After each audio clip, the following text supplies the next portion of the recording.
Hola, me presento, mi nombre es Roberto Fuentes y voy a ser el ayudante del problema que les voy a presentar ahora, el cual es el Container Relocation Problem o el problema de relocalización de containers, conocido como CRP.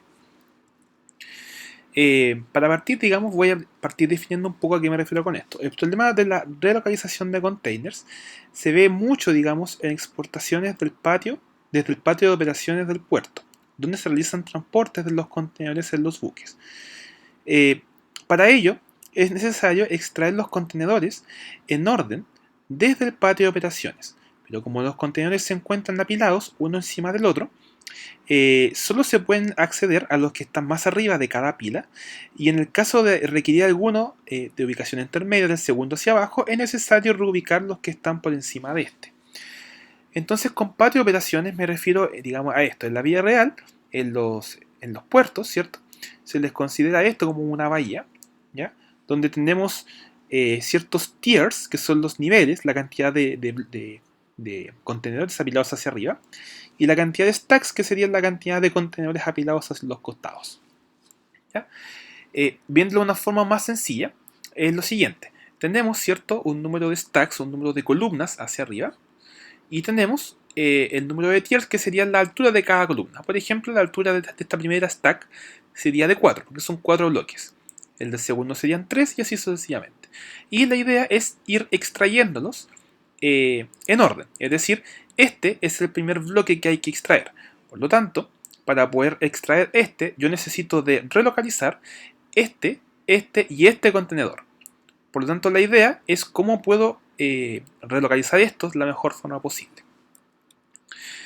Como aplicaciones prácticas, bueno, el manejo de containers del sector portuario, digamos, es el foco principal, y también para organizar objetos en un espacio definido, ¿ya? Aplicando reglas similares.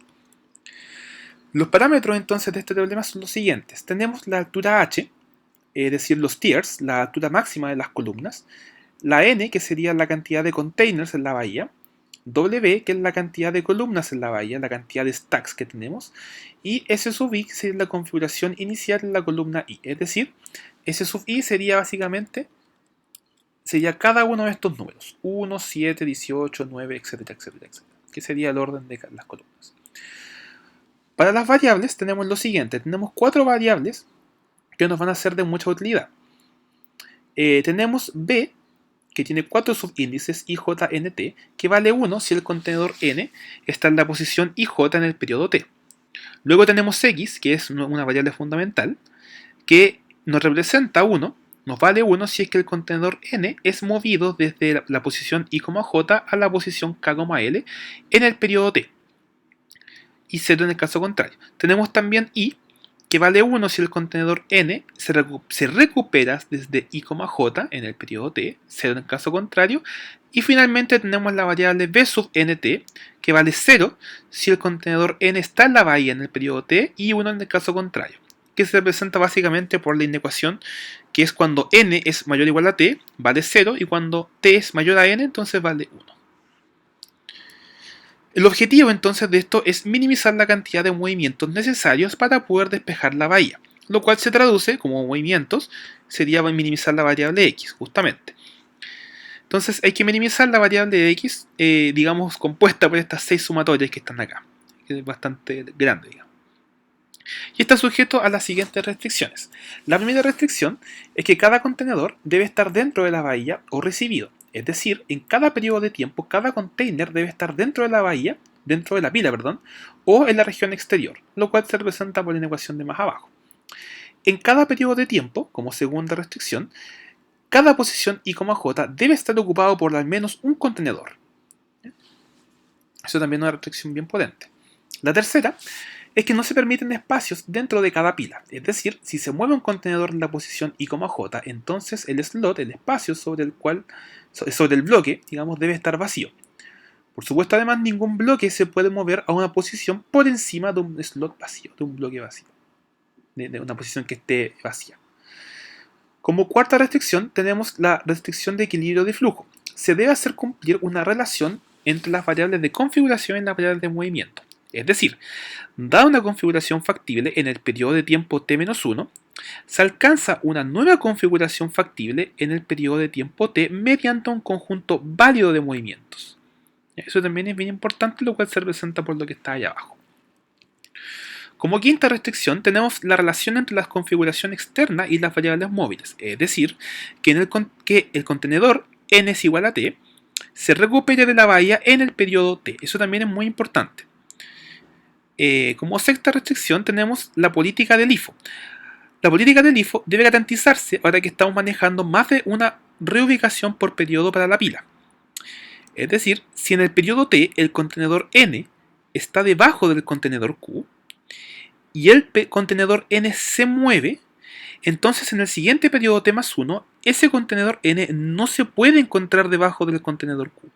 Pero es algo sencillo, pero tenemos que indicárselo sí o sí como restricción a nuestro problema. En consecuencia, entonces, tenemos que aplicar la siguiente implicación lógica. Para cada periodo de tiempo desde 1 hasta t. Si cualquier contenedor es movido desde I, J a K, L, es decir, lo que se encuentra ahí, entonces ningún contenedor que se haya ubicado por encima de la posición I, J puede moverse a una posición por encima de K, L en el periodo t. Entonces, básicamente se representa por esta ecuación que aparece más abajo, donde se suele setear esta variable m que parece nueva, se suele setear como h-1. Antes de introducir la séptima restricción, también tenemos que introducir un supuesto. El supuesto es el siguiente: al recuperar un bloque de destino, podemos reubicar solo los bloques que se encuentran por encima del bloque de destino. Por ejemplo, en la figura 1, que la vamos a mostrar un poco más adelante, al recuperar el bloque 1, necesitamos reubicar los bloques 9, 18 y 7.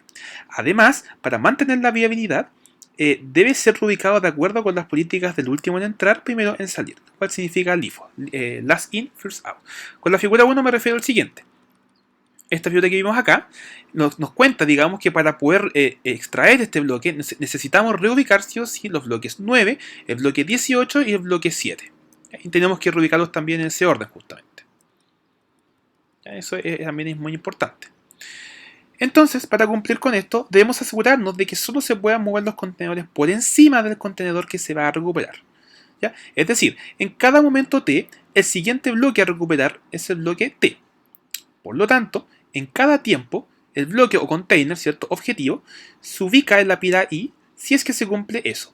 ¿Ya? Para algunos, si se cumple, digamos, B de IJTT, que sea igual a 1 para algunos J. En este caso, el lado izquierdo de la desigualdad, que se va a mostrar a continuación, se convierte en 0 y asegura que no sean posibles movimientos que salgan de otras pilas de la pila I. ¿Ya? Así que ahí está la ecuación, donde también M se suele setear justamente como H-1. La octava restricción reduce el número de variables al excluir las variables que reubican los contenedores en la pila en la que se han recuperado. Y finalmente, la última restricción nos asegura que un bloque solo se pueda mover si el bloque de arriba se reubica.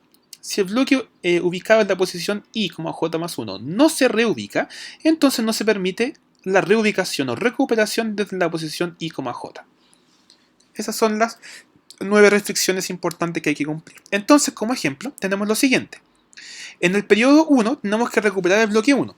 Por lo tanto, tenemos que reubicar los bloques 3 y 5 de la figura para poder entonces extraer el bloque 1. Entonces tendremos dos movimientos. En el siguiente periodo de tiempo, t es igual a 2, tenemos que extraer el bloque 2, o el container 2. Por lo tanto, tenemos que mover entonces el bloque 5 y reubicarlo en alguna parte.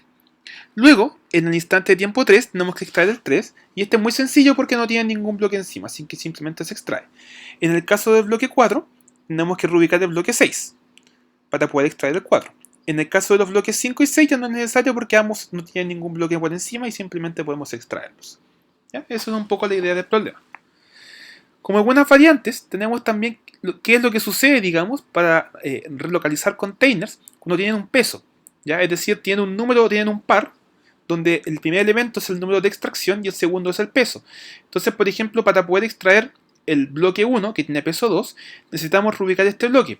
Pero este bloque, ¿hacia dónde lo reubicamos? Porque ahora tenemos otra variable a tener en cuenta, que es el peso. Lo podemos reubicar, por ejemplo, aquí o por ejemplo aquí. Eso va a depender, digamos, de un poco más de demás variantes que tenga el problema, de demás variables y demás cosas que tenga el problema en cuestión. Para ir terminando, acá están las referencias. Yo les recomiendo encarecidamente que miren la primera, la tercera y sobre todo la cuarta. La cuarta es la más importante porque es la más actual de las primeras tres que aparecen. Esta es una de las que yo más recomiendo. Con eso termino. Muchas gracias. Cualquier cosa pueden preguntar al correo. Ahí está mi nombre, Roberto Fuentes Centeno. Muchas gracias.